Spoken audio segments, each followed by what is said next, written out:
I would like to preface this video uh, by saying, firstly, that I am a great American patriot. I love this country. 4th of July has always been my favorite holiday above all others. And I love what this country used to stand for, what used to be America's core values, which, by the way, back in the day, used to be Christian biblical values. That is the foundation that we were once built upon. America has become something ugly and twisted and wicked in the modern era. Many of my family members have honorably served this country. 3 of my 4 grandparents served, and I have many other family members. My father served. One of my cousins married a Green Beret, and many of my family members worked for the NSA for many years. And I'm proud of their service to this country, to this once more honorable nation.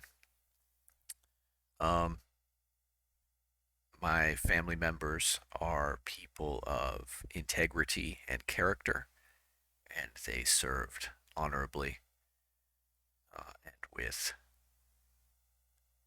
good intentions. And in late summer 2005 for the first time, and then after that, a couple other times, I did myself try to join the armed forces of the United States. That didn't work out for various reasons. And in all honesty, I am grateful today that it did not work out, because if I had joined the Marines or the National Guard in late 2005 or thereabouts, I'd be in a position now, if I were even still alive, to be coming up on my 20 years required for retirement. And the military is drastically different than what it used to be back in the day. This isn't the same country that my grandfather served. This isn't the same country that my grandmother served. We have seen the systematic undermining of the core values of America's armed forces. We have seen the LGBTQ and transgender agenda injected into the military.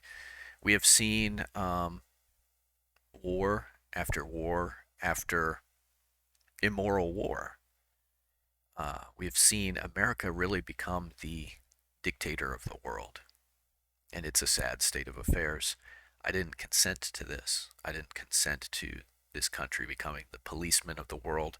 I did not consent to America being the tip of the spear to export the satanic New World Order to the rest of the world, and the Luciferians' flavor of democracy, a word which I use in quotes because it is a code word for socialism and ultimately communism, which are systems that are antithetical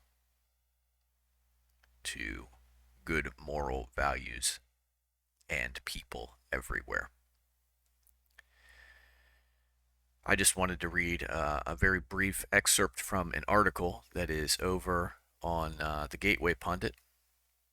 So I'll do that briefly. And then I will let you get back to enjoying your 4th of July. This country is in a bad situation, but there are still good old-fashioned American patriots out there. God bless you all. Hang in there. This is from an article on the Gateway Pundit, a July 4th address for the ages. And these words of John Quincy Adams are astounding and worthy of consideration. John Quincy Adams was an ardent Christian. He was a very stern and serious and dutiful man, but he was also very vigilant and foresighted. He was an anti-Mason, and he ran for government office on an anti-Mason party platform. Um, he became aware that Freemasonry in his day was gaining a great deal of power and influence, and there was a real danger that they were going to seize the reins of control in the country. And this came to light, of course, after the murder of an army captain and the covering up of that crime by a number of Freemasons working in concert. And John Quincy Adams wrote a book called, I believe it's just called Letters on Freemasonry, which hasn't really been in circulation uh, much over the last couple hundred years, but it is available now if Freemasonry is something that you're interested in.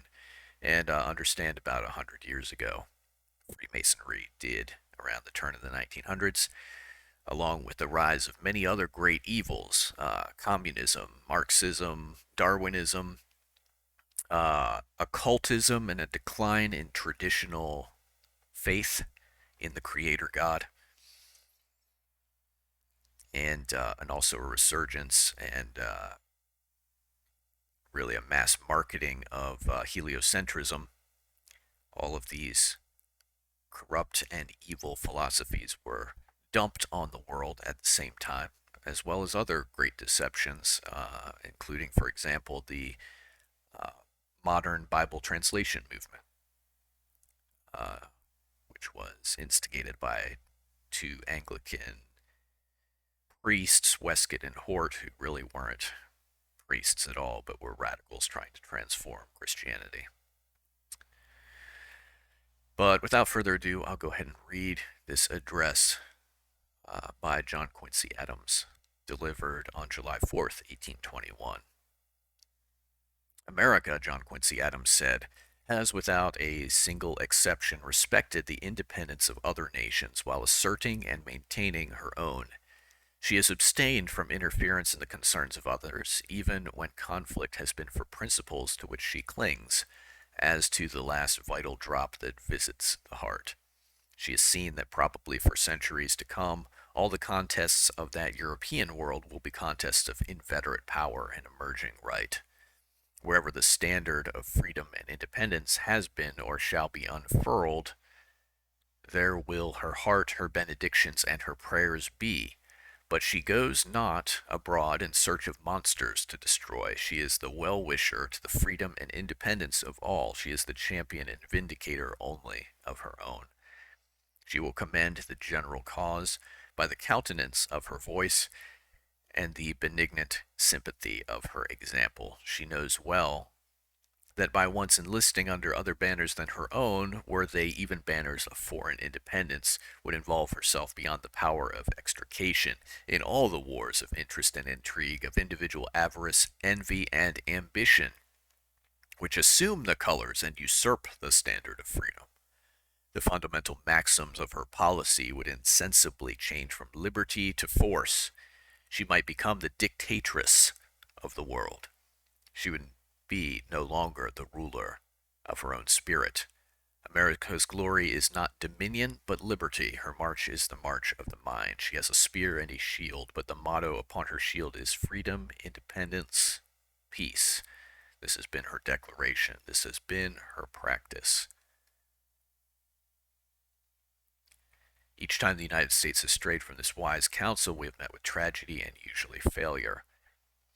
The most recent examples are the interventions in the Balkans in the 1990s, in Iraq, Afghanistan, Libya, and the whole Arab Spring in the 21st century, where we went abroad to destroy monsters and suffered from endless wars, tragedy, and failed foreign policies.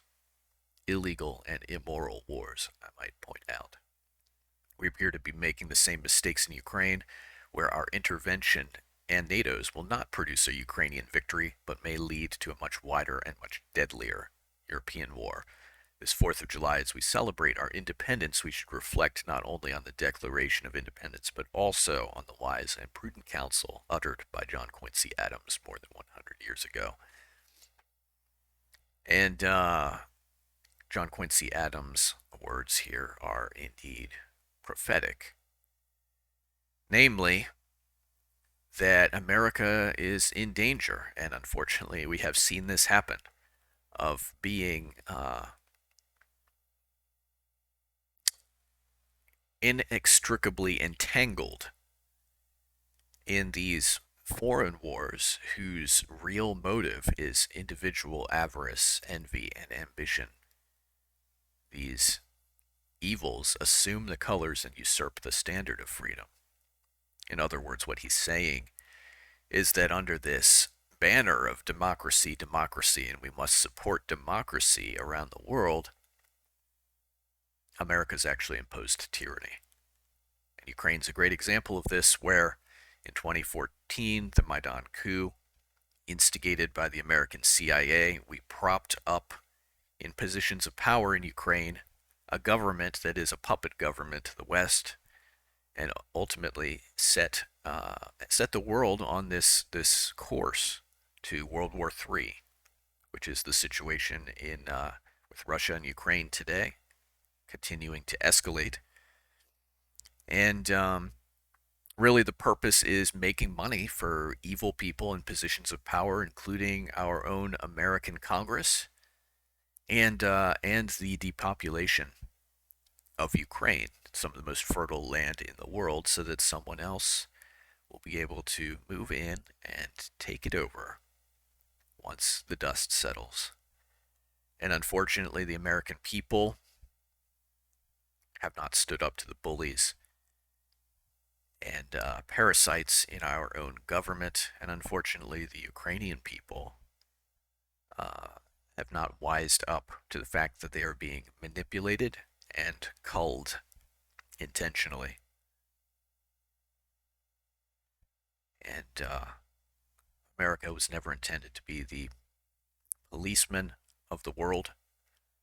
The reality is there are peoples out there who are not ready for liberty. They can't handle self-governance. And arguably, Americans can no longer handle self-governance, which is why we're ruled over by tyrants. We were told once that we have a republic if we can keep it, and we have not kept it. We were told once that the republic is suitable only for a moral people who will self-govern, self-regulate, and purge corruption from ourselves. And we've failed to do these things. This is why America is indeed now the dictatress of the world. What a tragedy. What a tragedy.